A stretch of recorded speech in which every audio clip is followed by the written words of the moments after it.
In the spring of 1989, Machu Picchu was alive with the footsteps of travelers from every corner of the globe, all drawn by the ancient mystery of the Inca citadel perched high in the Peruvian Andes. Among them was Daniel Carter, a 27-year-old British backpacker with a battered camera, a well-worn journal, and a fascination for lost civilizations. Daniel had arrived in Cusco with plans to spend a week exploring not just the famous ruins, but also the lesser-known trails and cloud forests surrounding the site. On April 12th, he set out early, telling a fellow traveler at the hostel that he wanted to find a unique vantage point for photographs. He was last seen that afternoon, hiking alone near the edge of the forest, his red windbreaker vivid against the emerald canopy. When Daniel failed to return by nightfall, concern quickly turned to alarm. Search parties combed the steep slopes and tangled jungle for weeks, but no trace was found. His disappearance became a local legend, fuel for ghost stories and whispered warnings to new arrivals. For years, Daniel Carter's name lingered in hostel guest books and on faded flyers pinned to notice boards, a haunting reminder of how easily the jungle could swallow a man whole. Where are you reading this story from? Drop your city and country in the comments before we continue. It's always fascinating to see how far these mysteries travel. As the years passed, Daniel's case faded into the background, overshadowed by new arrivals and fresh adventures. But in 2004, 15 years after he vanished, a team of environmental researchers analyzing satellite imagery spotted an anomaly deep in the cloud forest north of Machu Picchu, a pale, angular shape that didn't match any known ruins or natural formations. News of the discovery reignited interest in the case, and soon a joint expedition of Peruvian authorities, local guides, and a British journalist set out to investigate, hoping to finally uncover the truth behind one of the Andes' most enduring mysteries. The expedition set out at dawn, hacking their way through dense undergrowth and slippery moss-covered stones as mist curled between the trees. The satellite coordinates led them far from the main tourist paths, into a part of the jungle where the air was thick with humidity, and the calls of unseen birds echoed in the shadows. After hours of climbing and navigating tangled vines, the team reached a small clearing. There, half buried beneath a fallen tree and a thick carpet of leaves, they found what the satellite image had hinted at: the remains of a faded red windbreaker, a battered backpack, and the skeletal outline of a human form. The discovery sent a jolt of electricity through the group. Carefully, they unearthed the belongings: an old camera, a waterlogged journal, a rusted watch, and a British passport bearing the name Daniel Carter. Forensic experts were called in, and over the following days, they meticulously catalogued the site. The bones showed no signs of violence, but the scattered contents of the backpack, energy bars, a map with hand-drawn notes, and a bundle of undeveloped film suggested Daniel had survived for several days after leaving the main trail. The journal, its pages warped but still legible in places, offered a fragmented account of his final days. Descriptions of breathtaking views, notes on strange animal calls at night, and, in the last entries, a growing sense of disorientation and exhaustion. "Lost my bearings," one page read. "Rations low. Hoping someone will find this." The words were a heartbreaking testament to his struggle and resilience in the face of the unforgiving jungle. News of the discovery spread quickly, reaching Daniel's family in England and reigniting international interest in the case.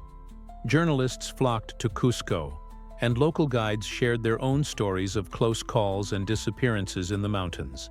The Peruvian authorities coordinated with the British consulate to repatriate Daniel's remains, and a small memorial service was held at the edge of the forest, attended by both locals and travelers who had never known him but felt touched by his story. The jungle had finally given up its secret, but the questions lingered. What had lured Daniel so far off the path? Could he have been saved? And how many other stories like his remained hidden beneath the emerald canopy? In the weeks that followed the discovery, Daniel Carter's story became a touchstone for travelers, locals, and officials alike.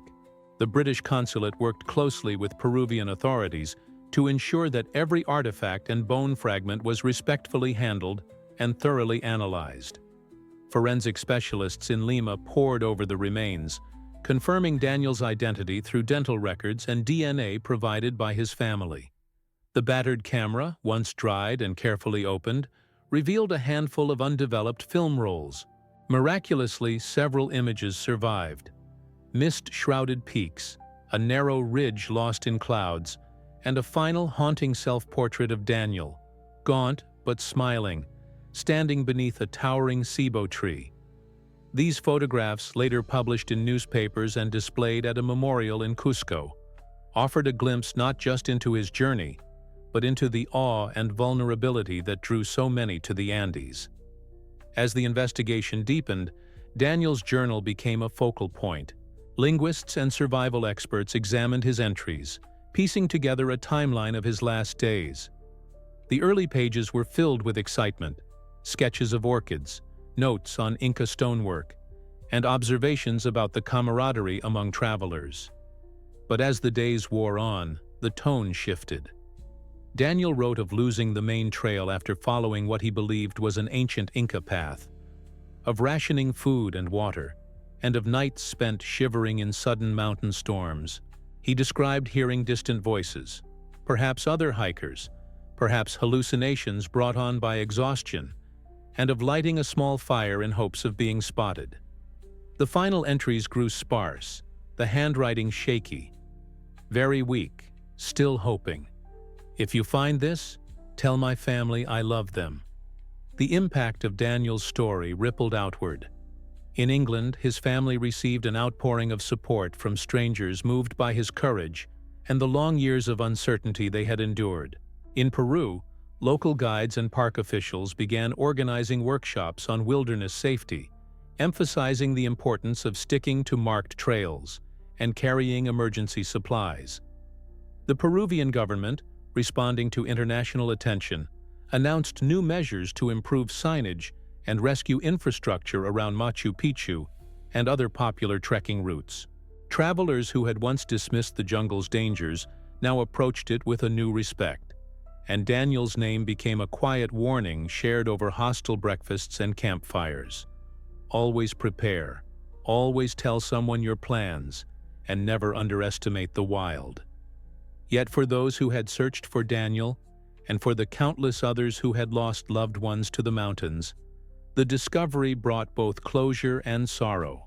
The jungle had released one of its secrets, but its vastness remained, indifferent and eternal.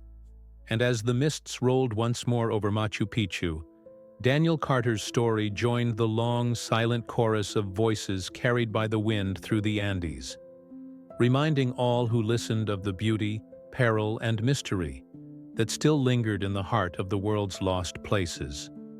As Daniel Carter's story continued to circulate, it ignited a wave of reflection and change, both locally and internationally.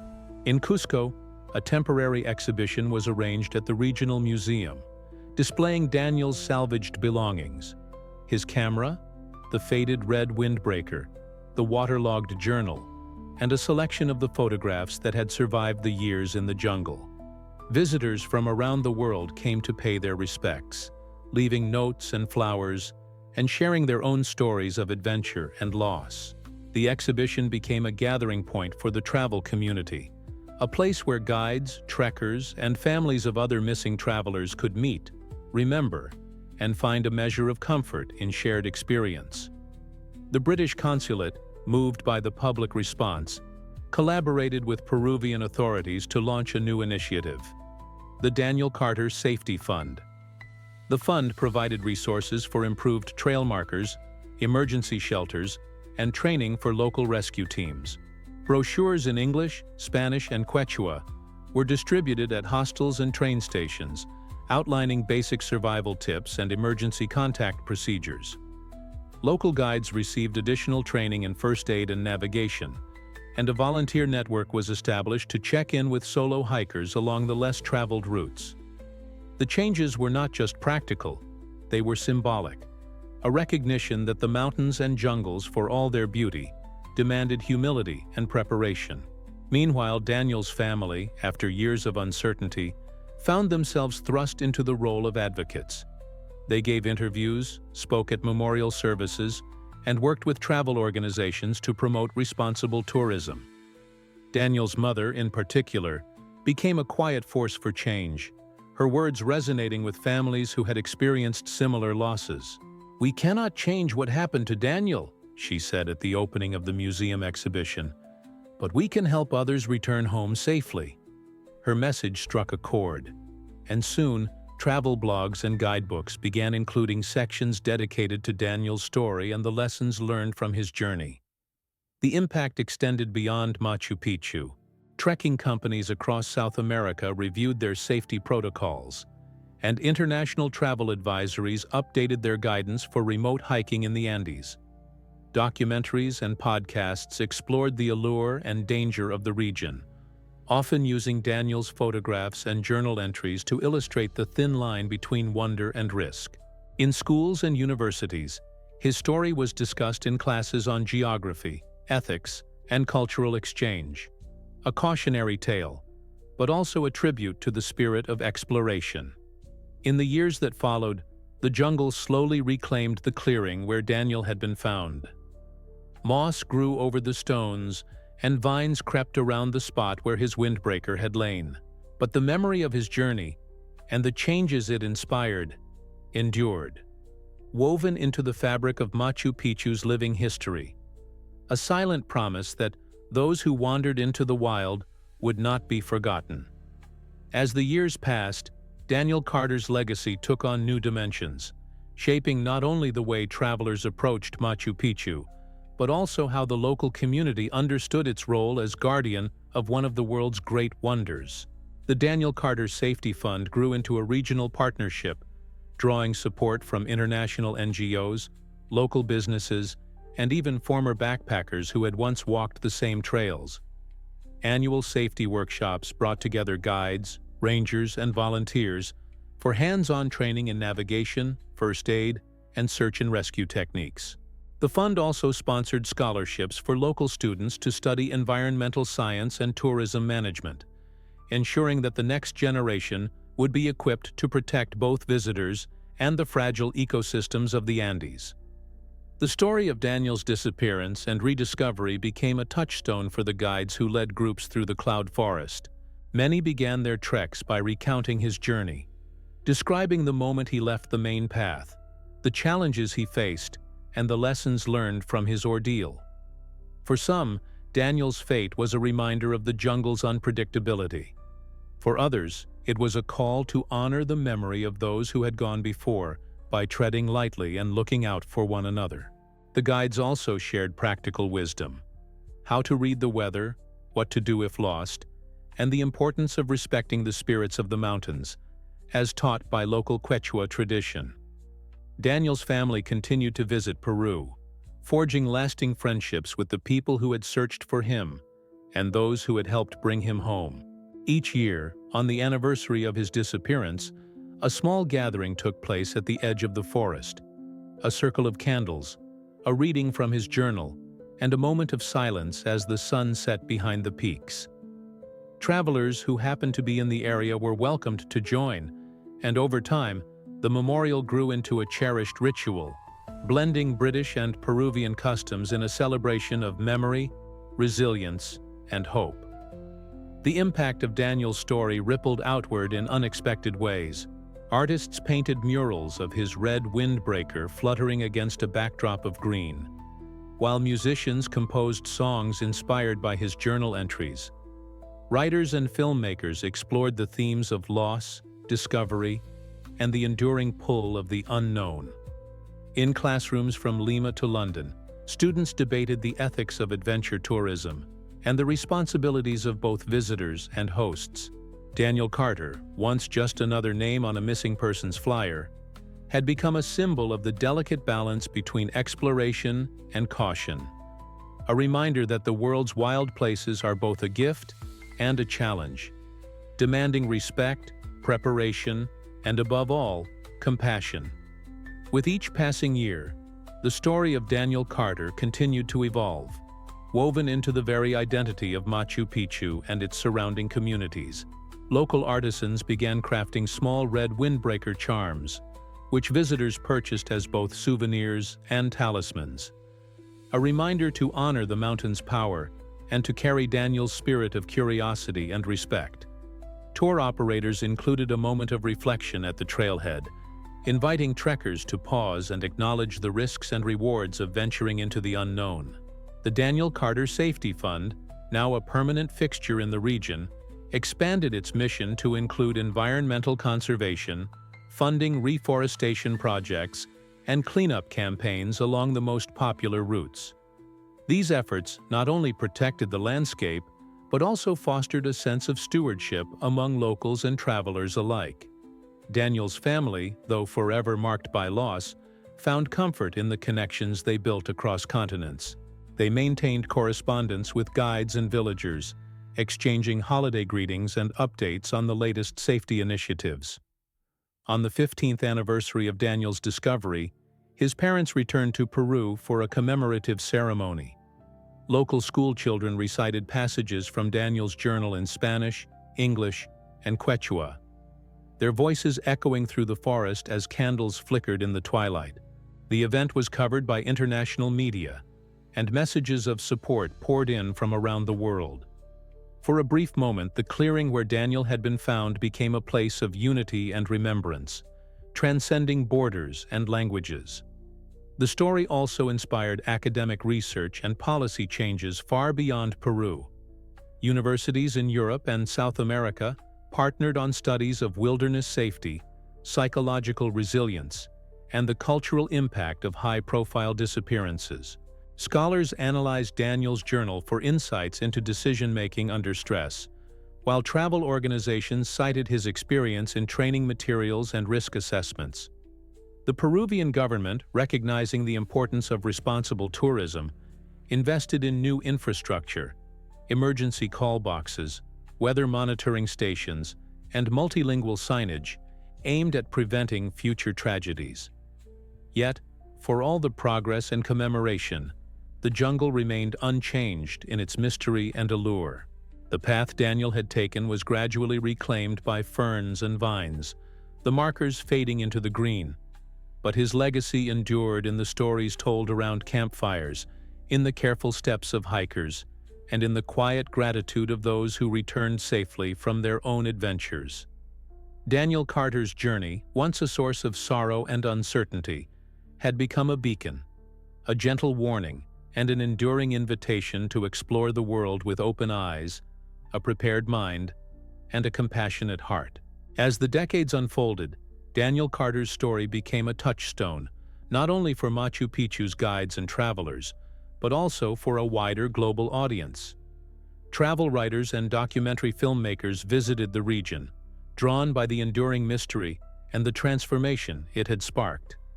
International magazines published features on the Lost Tourist of Machu Picchu, weaving Daniel's journal entries and photographs into narratives about the allure and danger of the world's wild places. In London, a major museum hosted a special exhibition titled Into the Cloud Forest, The Journey of Daniel Carter, where visitors could view his salvaged camera, windbreaker, and the now famous self-portrait taken just days before he vanished. The display included interactive maps, audio recordings of local guides recounting their own close calls, and a digital archive of letters sent to Daniel's family from around the world. In Peru, Daniel's influence was felt in subtle but lasting ways. The annual safety workshops he had inspired became a rite of passage for aspiring guides, who learned not only practical survival skills, but also the importance of empathy and cultural exchange. Local schools incorporated his story into their curriculum, using it to teach geography, English, and the value of preparation and respect for nature. The Daniel Carter Safety Fund continued to thrive, its reach extending to other regions of the Andes and even to remote trekking routes in neighboring countries. The fund's scholarship program produced a new generation of conservationists, park rangers, and community leaders. many of whom credited Daniel's legacy as their inspiration to protect both people and wilderness. Daniel's family, now deeply connected to Peru, became honorary members of the community. They attended festivals, participated in reforestation projects, and supported local artisans by commissioning works of art in Daniel's memory. On the 20th anniversary of his disappearance, a mural was unveiled in the main square of Aguas Calientes, depicting Daniel gazing out over the misty peaks, his journal in hand and a gentle smile on his face. The unveiling ceremony brought together villagers, travelers, and dignitaries from both Peru and the UK, all united by a shared sense of loss and hope. Through it all, Daniel Carter's story remained a living thread in the fabric of Machu Picchu, a reminder that every journey, no matter how carefully planned, carries risks, and that the wild, beautiful places of the earth demand both humility and reverence. His memory encouraged thousands to explore with care, to cherish the connections they made along the way, and to honor those who had walked before them. In this way, Daniel's journey never truly ended. It continued to guide, inspire, and protect, echoing through the cloud forest long after the last page of his journal had been read. By the 25th anniversary of Daniel Carter's disappearance, the story had become a bridge between cultures and generations. In Peru, the annual memorial had grown into a community festival, part remembrance, part celebration of safe and responsible adventure. Local musicians composed songs inspired by Daniel's journal, and children performed plays reenacting his journey, blending fact and legend. The Daniel Carter Safety Fund, now supported by international donors, sponsored educational programs in remote villages, where guides and rangers taught wilderness skills and first aid to children who might one day lead their own expeditions. Environmental groups partnered with the fund to launch reforestation drives and wildlife monitoring projects, ensuring that the cloud forest would remain both a sanctuary and a source of wonder for future generations.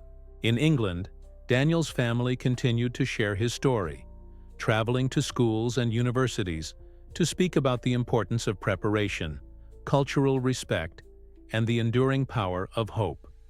They published a collection of Daniel's journal entries and photographs, with proceeds supporting the Safety Fund and scholarships for young Peruvians. The book, Lost and Found in the Cloud Forest, became a bestseller among travelers and armchair adventurers alike, its pages filled with Daniel's sketches, observations, and the poignant reflections of a young man captivated by the world's mysteries. Literary critics praised the work for its honesty and humility, and teachers used it as a springboard for discussions about risk, resilience, and the meaning of home. The impact of Daniel's legacy was also felt in the policies and practices of the tourism industry. Trekking companies adopted stricter safety standards, requiring guides to carry satellite phones and emergency beacons on all remote routes. National parks introduced new signage in multiple languages, and local authorities established rapid response teams trained to handle search and rescue operations. The Peruvian government recognized the Daniel Carter Safety Fund with a national award for its contributions to tourism safety and environmental stewardship, and Daniel's name became synonymous with responsible exploration in guidebooks and travel forums. Yet, perhaps the most enduring change was the sense of solidarity that grew among travelers, guides, and local communities. Hostels in Cusco and Aguas Calientes created Daniel Corners, quiet spaces where visitors could read his story, leave messages for loved ones, or simply reflect before setting out on their own journeys. The jungle, once a place of fear and uncertainty, became a symbol of connection, a living reminder that every step into the unknown is shared by those who came before and those who will follow. Daniel Carter's journey, once marked by loss, had become a story of hope, resilience, and the enduring ties that bind us across distance and time. As the years rolled on, Daniel Carter's story became not just a local legend or a cautionary tale, but a living testament to the power of remembrance and transformation. The annual festival in Machu Picchu grew in both scope and spirit, drawing visitors from around the world who came not only to honor Daniel, but to celebrate the ideals he had come to represent: curiosity, courage, and compassion. International volunteers joined local guides in trail maintenance and conservation efforts, and scholars from universities in South America, Europe, and North America gathered each year to share research on wilderness safety, cultural heritage, and the psychological impact of adventure and loss. The Daniel Carter Safety Fund expanded its reach, supporting similar initiatives in the Himalayas, the Rockies, and other remote trekking destinations, spreading the lessons learned in the Peruvian cloud forest to the farthest corners of the globe. In the villages near Machu Picchu, Daniel's name became a part of everyday language, a shorthand for both caution and inspiration.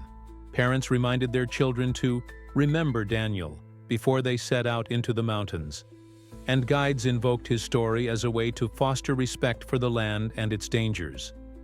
The mural in Aguas Calientes, once a fresh tribute, now stood weathered by time but vibrant with new layers of meaning, as each generation added their own marks and messages. School children, inspired by Daniel's journal, started their own writing projects, documenting the flora and fauna of the forest and sharing their dreams of exploration with pen pals in England and beyond. Daniel's family, now woven into the fabric of both British and Peruvian communities, continued to nurture the bonds forged by his journey. They hosted exchange programs for students, sponsored art and writing contests, and supported local artisans who crafted jewelry and textiles inspired by Daniel's story. On the 30th anniversary of his disappearance, a new memorial was unveiled at the edge of the jungle, a circle of stones inscribed with messages in English, Spanish, and Quechua, encircling a tree planted in Daniel's memory. The ceremony drew hundreds, from seasoned trekkers to local elders, all united in a moment of silence as the sun dipped behind the peaks. Through all these years, the jungle remained as enigmatic and alluring as ever. The path Daniel had once walked was now marked not just by footsteps, but by stories, songs, and the quiet determination of those who refused to let his memory fade. Daniel Carter's legacy had become a living bridge, spanning continents, cultures, and generations, reminding all who heard his story that even in loss, there can be growth, connection, and hope. Today, decades after Daniel Carter first vanished into the misty wilds beyond Machu Picchu, his story endures as both a caution and an inspiration, a thread woven through the lives of all who passed through the Andes. The memorial at the jungle's edge, now shaded by the tree planted in his honor, has become a place of pilgrimage for travelers, families, and local villagers alike. Each year, new offerings appear: a red windbreaker draped over a branch, a faded photograph tucked into the circle of stones, a journal filled with hopes and fears penned by someone about to set out on their own journey. Guides often pause here with their groups, recounting Daniel's adventure and the lessons it taught, urging respect for the land and for the limits of human endurance. The story is no longer just about loss, but about the enduring ties that bind people across continents and generations, the invisible network of care, memory, and shared purpose that Daniel's disappearance helped to create. In classrooms from Cusco to Cambridge, Daniel's journal is read aloud, his sketches and photographs passed from hand to hand. Students debate the ethics of risk and rescue, the responsibilities of travelers and hosts, and the delicate balance between exploration and preservation. Artists continue to find inspiration in his journey, creating murals, songs, and films that reinterpret what it means to be lost and found in the world's wild places. The Daniel Carter Safety Fund, now an international organization, supports projects on every continent, its mission evolving but always rooted in the values that grew from Daniel's story: preparation, humility, and a deep respect for both nature and community. For Daniel's family, the pain of his loss remains, a quiet ache that never fully fades. Yet, They find solace in the knowledge that his life and legacy have touched so many, transforming tragedy into a force for good. They return to Peru often, tending the memorial and renewing friendships with those who searched for Daniel or who have been inspired by his memory. As the sun sets over the cloud forest and the last light catches on the ancient stones of Machu Picchu, there is a sense of peace, a recognition that, while the jungle may still hold its secrets, the story of Daniel Carter has become a beacon, guiding others safely through the unknown.